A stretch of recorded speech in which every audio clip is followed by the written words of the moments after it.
Hey guys, we are at the annual camera and photography expo in Yokohama called CP+. And in recent years, it's been slowly infiltrated by nerds, more specifically astrophotography nerds, with like brands like Askar, ZWO, what else? Vixen, of course, the Japan Telescope Association, that kind of stuff, infiltrating that expo. And so we're gonna have a look and see what we can find, and let's see if we can glean any exclusive information. I doubt it. Last year we did. This year we'll see. Let's go. Everyone's like heading there right now, so we're gonna see if we can get something out of all of this. Just a little bit of queuing, but nothing unexpected. Okay, and we're in. This is a massive, massive area, massive hall. And so what I'm gonna do is just walk around until I see something of interest. Oh, maybe do it like more methodically. I'm also wearing glasses because my wife tells me it makes me look dorky, and I take that as a compliment. But I've actually glimpsed the Vixen stand and the Askar stand, but from afar. And I want to be a bit methodical, make sure I don't miss anything. So I'm just walking slowly through, but it is really a massive, massive area. We're right next to the big stands right now. Like there's Nikon, there's Sony, there was Canon a bit earlier. The Sony stand is huge. And yeah, we'll see. Oh, I see Samyang is there. For a lot of US guys, you know it as Rokinon. And yeah, there's quite a few people. This is pretty nice. Anyway, I'll get back to you once I see something more interesting for us in particular for astrophotography. Okay, and I found my first victim. Sightron Japan was on my path. And therefore here I am. And there's actually a lot of pretty cool stuff in there. A lot of it is known already, but a lot of it you guys might not know about. So last year we already saw this telescope here, which is, I believe, a 75 millimeters f5 telescope with insane specifications in terms of distortion, in terms of spot diagram. It's absolutely insane. And it's, it beats on paper the SQA 55 or the SQA 71 or the SQA 85, right? So it looks like to be a very impressive little scope, and it's actually sold, I think, for Gojuma, Nokujima, so that's what, $4,000 US, $3,000 to $4,000 US. I don't know if it's sold abroad, but the design of it is something that intrigues me a lot. But I haven't managed to get my hands on a sample unit because otherwise I would love to do a review of that thing.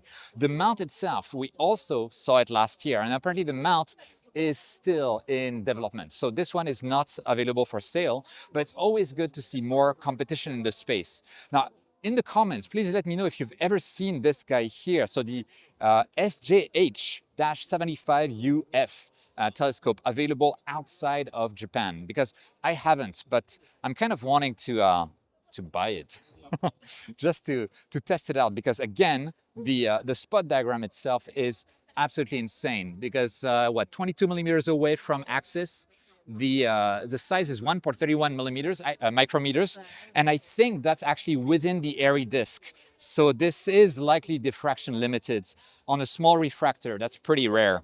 So yeah, looks pretty impressive. But let's look at some other stuff that we have in there.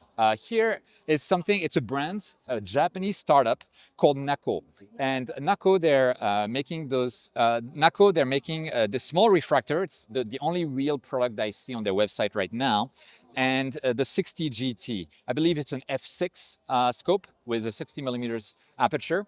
And there's a flattener available for it in the back, and a reducer, a 0.65 times reducer to get it really to a fast focal ratio. Now that said, Nakoh has contacted me in the past couple of weeks to give me a review sample for me to test out. And yeah, so let me know if you're interested in a review, because then I can have a look at it and really tell you how good it is.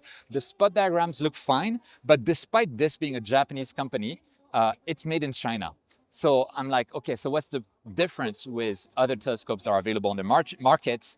And I don't know, it's just like, yeah, we want to make a scope in Japan in the end, and there's some cool SD glass in there, and it's awesome, but I don't know if it has enough to differentiate itself from other offerings. But let me know down in the comments if you'd like me to have a look at this telescope and to review it. Okay, here we have some standard stuff that we've all seen before.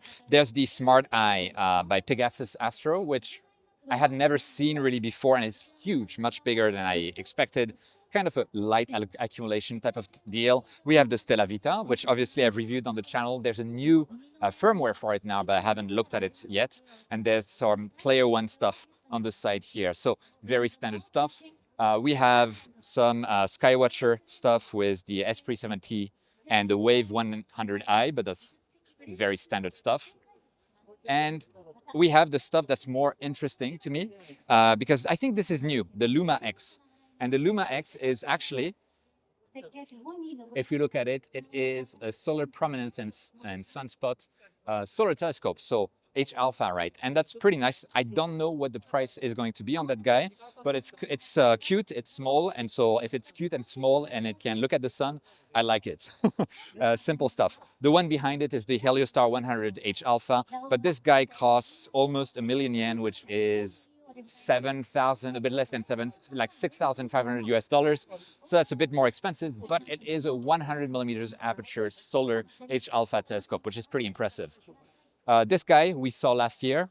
So this is a smaller 40 millimeters H alpha telescope. So this one is not new, but it's good to see more and more development around small and cheap solar telescopes. There's of course the spectroheliograph by ML Astro that gives competition to that. There's the Quark eyepiece that give a lot of stuff, but it's good to have all-in-one working with the internal Etalon type of solar telescope. So I don't know how much it costs or whether it's any good, but it's kind of fun to see. And there's going to be a seminar starting soon, so I don't want to take too much time. But here we have a pretty cool thing, which is the HAC 125DX. 3 of them for, I hope they use 3 monochrome cameras, Cirrus, Xena, and Cirrus. Oh no, the last one is color, I don't know why, but RGB would be super cool on a very fast system like that on the Wave 150i. But we've seen all of that before, but at least the focus now for those is at the back. So you can do the focus here at the back. It used to be at the front, and at the front was not very workable. So they did make things a lot better. Okay, and here we have also on this stand the SkyMax 200DX. So this is a 20 centimeter aperture, let's say, 200 millimeter aperture, maxed off Cassegrain. And for a maxed off Cassegrain, it's actually pretty fast, I guess, focal ratio of f10. And if we look at the front, indeed, the central obstruction with the secondary mirror there is pretty large.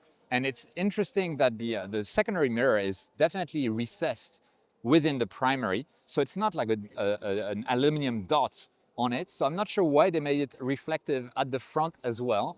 I mean, I don't know. Someone tell me in the comments. Maybe it's just to look cool, which, would be nice because it's always good to look cool. Let me know down in the comments what you think of that. But this is a massive maxed off Cassegrain. I think it's listed at 1,800 euro in Europe.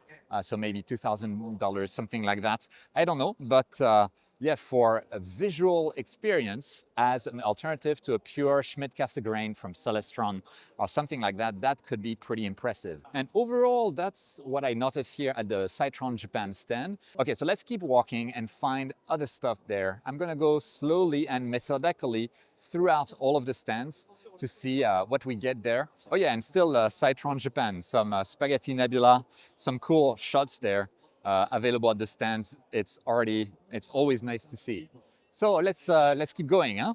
Okay, and we found another interesting little stand. This is Askar Sharpstar, and it's smaller than last year. So maybe their ROI last year was a bit small. It's true that there wasn't a lot of enthusiasm at the stand, but we can see something massive right next to me there. And there's, of course, an EQ8R Pro mount from Skywatcher, but the real fun thing is this guy here. This is beautiful. What is the central obstruction diameter, would you think?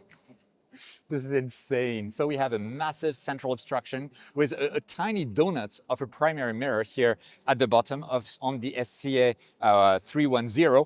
And I guess that the aperture is 31 centimeters. 31 centimeters, very large aperture. And we can see that the speed of that thing is going to be f3.8. Apparently, they call it the flat field super Cassegrain astrograph. Looks very nice. And then if we go to the back there, what can we see? We can see fans that are embedded. It's always nice to see. This is 3D printed. And we have a massive, come on, the focuser. How many inches is that That's a huge focuser that ends up in tiny looking M48 threads, even though it's, I mean, for us, it would be normal size threads, right? And I'm not sure what this guy is, probably the fan speed control. So lots of cool stuff in there. Otherwise, we have the usual cool stuff at Askar. We have the APO series there, and then we have some of the usual stuff like the HNT series, Askar 91, 71, 60F fat fields, which I have not reviewed yet. And then something I've been really wanting to check out, the 180 Pro, but you know, it's standard stuff. We have the FRA 400C, which I've already reviewed on the channel. We've got, I haven't reviewed you. Oh, who are you? Okay, maybe, no, it's normal. I just don't know much about it. SQA55, I've reviewed. SQA106, I've reviewed.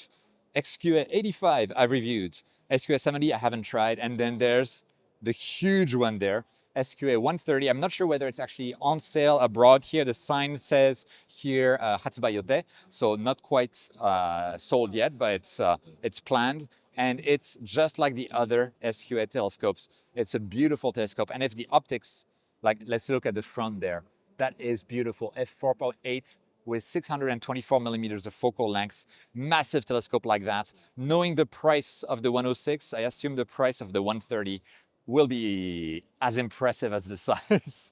So we'll see what we get. But the SQS series right now are some of my favorite telescopes with insane spot diagrams that actually hold up in practice. Apparently, oh yeah, wait, the SQA 130, 11.8 kilograms. So it's not as heavy as I was expecting. Let's look also a bit more at the SCA 310. So yeah, the aperture 310 millimeters, as expected. Well, 1,200 focal lengths. I would have expected more instinctively, but then I realized, yeah, it's f3.8. So it's like a newt, basically. And then we have the spot diagram. The spot diagram scale is good. It's 100 microns instead of the usual 200 that we see. And let's see, on 100 microns, we have something ridiculously tiny at the center.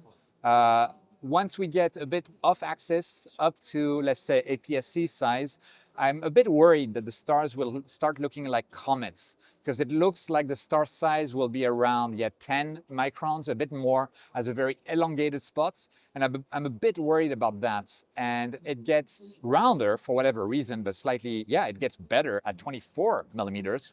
And it's larger, but a more pleasing shape at 27 millimeters. So it's possible that this guy is really better for full frame than it is for APS-C, because the full frame, like you'll instinctively look at the corners and see the stars in the corner are kind of fine, whereas the stars like 17 millimeters away from the axis will be a bit less good. So very, very interesting stuff.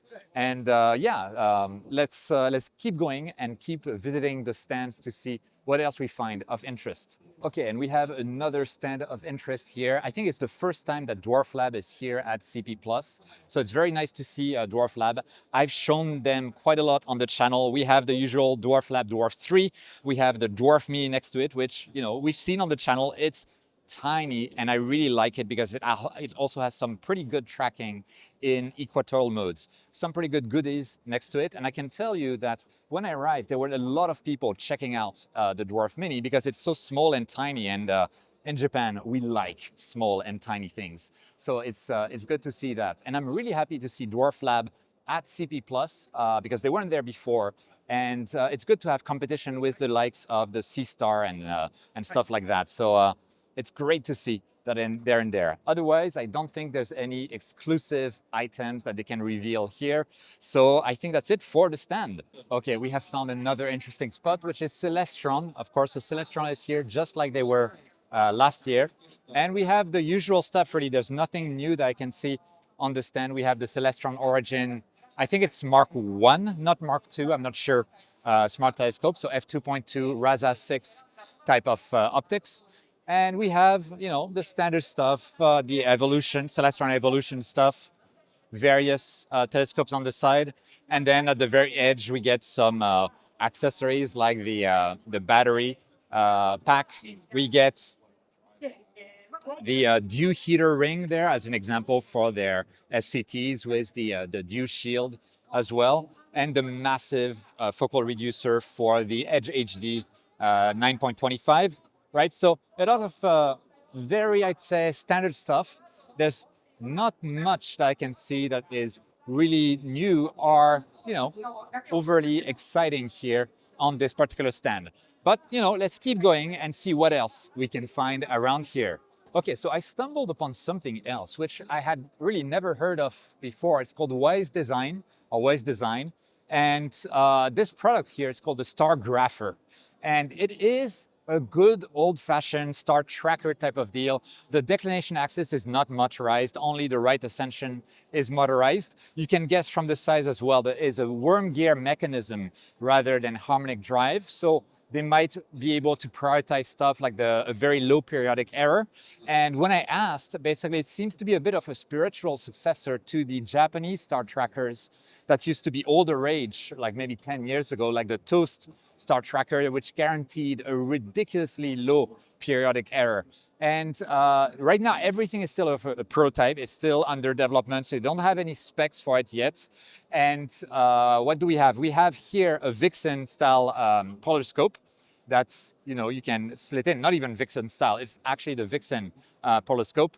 And we have on the side here, we should be able to see the guide port as well. So you can guide in right ascension only. It's a star tracker, right? But it looks like very high quality type of deal. So for anyone interested in going back to just pure star trackers, that looks very, very nice. I'm not sure about the weight of it. There's two buttons to control, like Northern Hemisphere, Southern Hemisphere, as well as the tracking speed, like sidereal, half sidereal. There was a demo speed of 600 times where you could actually see it moving on the RA axis. So very, very fast stuff. But yeah, it's quite interesting to see such a brand there, and it really reminds me of those older star trackers. ちなみに重量はどれぐらいですか？本体の重量ですか？はい。今この時点で4キロぐらい。今のところは4キロですね。なるほどです。ありがとうございます。And for now, the weight of the main assembly there is apparently around 4 kilograms. The tripod as well is planned to be offered as an option, and it looks really cool as a tripod. And I kind of like that they've off-centered the base of the wedge so that you can have the base over the northern or southern leg of the tripod. So you have more of the weight at the center of the axis, kind of a budget SEM, like the Ioptron central equatorial mount type of deal. Really cool to see that. Also, just for the fun, they used a Canon 200mm f2.8, no longer being sold, which is a shame because those are excellent lenses for astrophotography. But yeah, this is super cool to see. I've taken their card. They have a website, ysdesign.jp. So I'll definitely be following that up because it looks mightily interesting. Okay, and with that, let's keep going. Okay, so this one is an interesting one because I've never really seen that before. We are at a stand of a brand called Marumi, and in terms of, it's a standard like photography brand, but what I see that's pretty interesting here is those guys here. Because those guys, they look like normal, I don't know, UV-IR cut filters, right? But they're not just UV-IR cut filters. They have, oh, I don't know if they are, they're probably not UV-IR cut at all. I don't know if it's going to be visible on camera, but if you look at it, there are patterns etched within the glass here at the front. And those patterns, well, you know it, they're very familiar because they are Bahtinov Mask type of patterns. And that lets us focus on the stars, right? And they have, so that's a front filter for a variety of lenses and could be useful. For instance, I don't know if they have anything that's like 48 millimeters. No, they don't have 48 millimeters. 48ミリってないですよね。ないですね。はい。So it wouldn't be usable for the SV Bony SV535 lens, for instance, but the other sizes are available here to do Bahtinov Mask type of focusing there with the usual star spikes that we have here and that we can use to achieve perfect focus with a normal camera kit. So that could be very useful, especially with one of those Astro cameras from Canon, yeah, there's a new one from Olympus, the OM3 astrophotography, and pairing that with such a Bahtinov mask, a transparent Bahtinov mask, could be quite impressive. Yeah, that's a very good idea to have that etched within the glass. It brings like something like the Red Cat 51 focuser mask even further away in such a filter. Let me know what you think of that, because it's the first time I see that, and I think it's a pretty cool idea. So we've now found the Kenko Tokina stand, and Kenko Tokina, it's probably not well known abroad, but they have like a lot of mounts that are actually Skywatcher mounts, and some Skywatcher mounts are sold by Skywatcher in Japan, by Sightron Japan actually. Some are rebranded as Kenko Tokina, and they're named Sky Explorer. I don't know what's going on there. There's probably some kind of rights issues, that kind of stuff, but we can see the basic stuff. Like, you know, very standard telescopes in there. But what like caught my eye, because it was so cute and tiny, not this guy, although it looks nice, it's this guy. Look at this guy. This is a mirror lens, 300 millimeters, f7.1 mirror lens for the Canon EFM system. For information, I use a Canon EFM type of camera usually for my videos. So I'm like, maybe I should buy one of those and try it for astrophotography. Let me know what you think. That would be a, look at that. Look at that. That would be such a tiny, cool little setup. And it might work with stuff like the new Olympus Astro camera that they have, non-cooled, you know, very standard Astro. But also in here we have Borg. So Borg is like Japanese type of deal. And to me, the Borg telescopes, they look very sexy, but I know nothing like them. There's like the 107 FL at the back. There's the 125 FL here. And Borg terrifies me because there's adapters. So if you see here, there's like those rings there, and each of those super well built, beautiful adapters, they cost like several thousand yen. So it adds up very quickly, and then I never know how to actually build a scope that's going to work with like a standard ZWO camera. And that's why Borg I've never really used, even though I've been very tempted to use them. But as we walk across, if I find my way again, yes, I can find my way, we can go more in this direction, and we can see the reflex lenses, the mirror lenses that we are looking at just now. And we have at the very back there, I don't know if you can see it, we have the 300 millimeters lens. It's here and there for different types of mounts. It seems they have for Sony Alpha, Fuji X, and Canon EFM. And then we have a further area of all mirror lenses there. And I have no idea how good they would be for something like astrophotography, but they have the Pleiades, they have Subaru here in the little picture about the 600 millimeter f8 lens, which makes me want to try one out to see what it gives. Now, all of the lenses that I see here, they have those only, you buy it with the Sony or Canon, Sony, mount, Fuji, Canon, etc. It's on there. But if you go to those guys here, so I think this is one of these as well, but if you go to this one, 400 millimeter f8, and this guy probably 500 millimeter f8, they're also mirror lenses. If we look at the, they're also mirror lenses if we look at the inside, but you have adapters like this that go. Got interrupted by the low battery on my camera that I was using, but what I was saying is that those two lenses at the end, they have M42 threads and then adapters to various cameras. And from what I can tell, the adapters themselves are around like 5 centimeters thick, and then they're for mirrorless cameras, so then there's an additional 2 centimeters that you can probably use, or 1 centimeter. So we probably have between like 50 and 70 millimeters of back focus available on those mirror lenses. And yeah, that makes me wonder how well we could use them. Okay, unrelated to anything Astro, but there's a DeLorean. I have to show, if there's a DeLorean, I have to show the DeLorean. Back to the Future. This is awesome. I love this. Nothing to do with astrophotography, but just want to say I love this.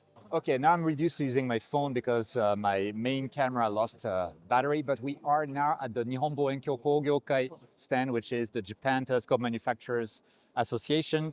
And they have some pretty cool stuff here, including, and apparently it's like the first time in 10 years or so, that they're exposing here. But they do have here a little Takahashi. So if you know me, you know I'm scared of Takahashi because you need like all sorts of adapters for it. But it's nice to see one Takahashi here at this CP Plus. I had never seen one before.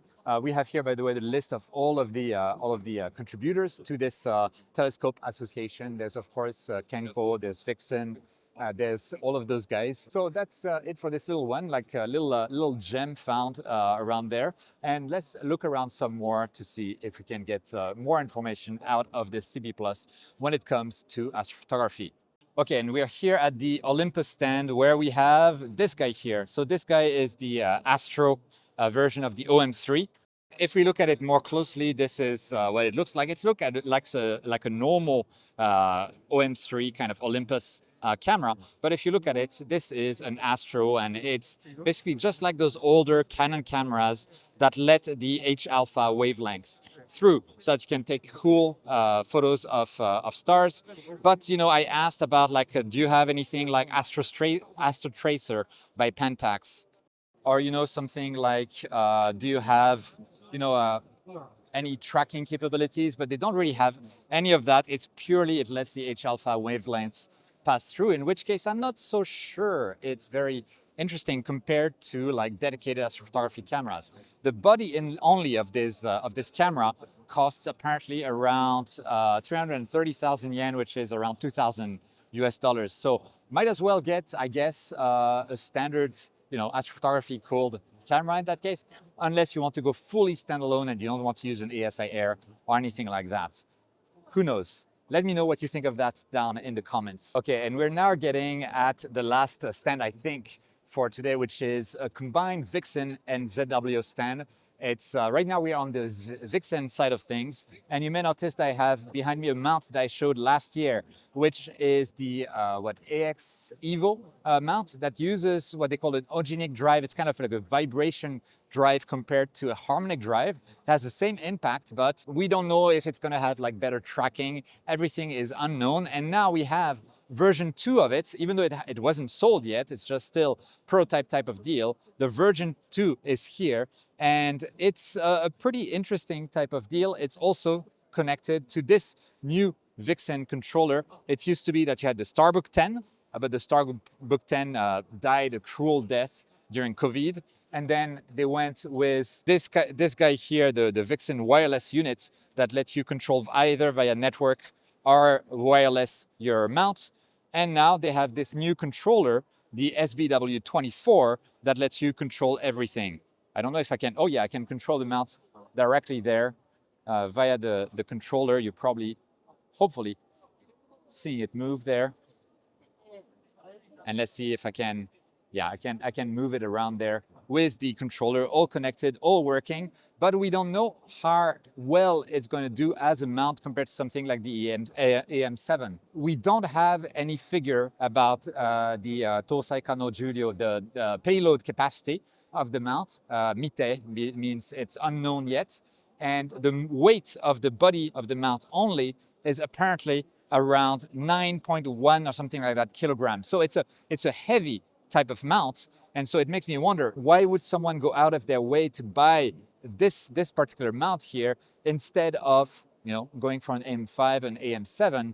It's honestly a bit mysterious to me. It does look absolutely beautiful overall. It's fun to see a little polar scope, even though it's no longer the trend these days. And on top of it, we have a Vixen VSD 90SS.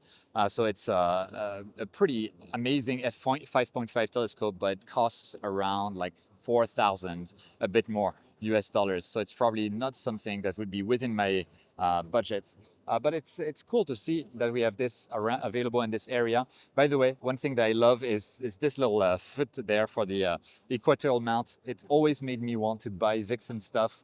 Yeah, I haven't really gone Vixen much since we have those strain wave gear mounts available and cool telescopes from other manufacturers all over the place.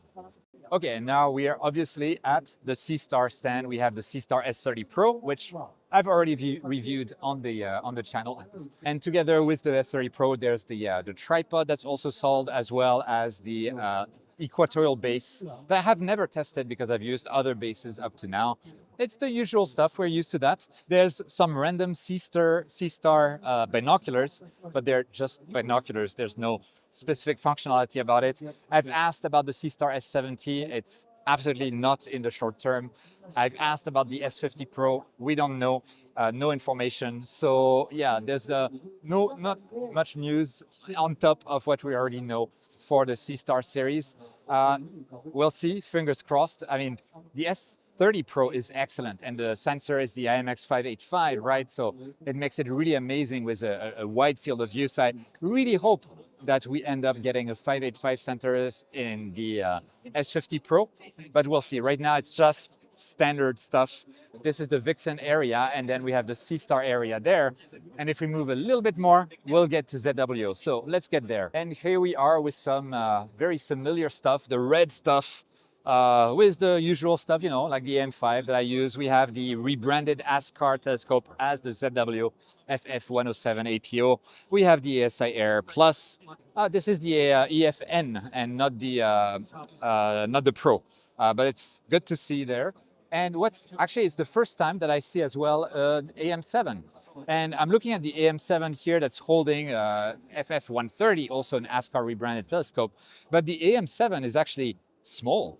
I'm really impressed by how small this thing is. It looks pretty much, I mean, it's probably a trick of the size of the room as well, but it looks pretty much the same size as the M5. I'm probably wrong. It's probably larger than that. I haven't looked at the specs of the M7 really that much, but it's interesting to see that it's there. And so this is the area with all of the standard ZWO stuff, their cameras. And I think actually behind this, oh no, they don't really expose that many cameras here. We have the standard stuff, nothing new here.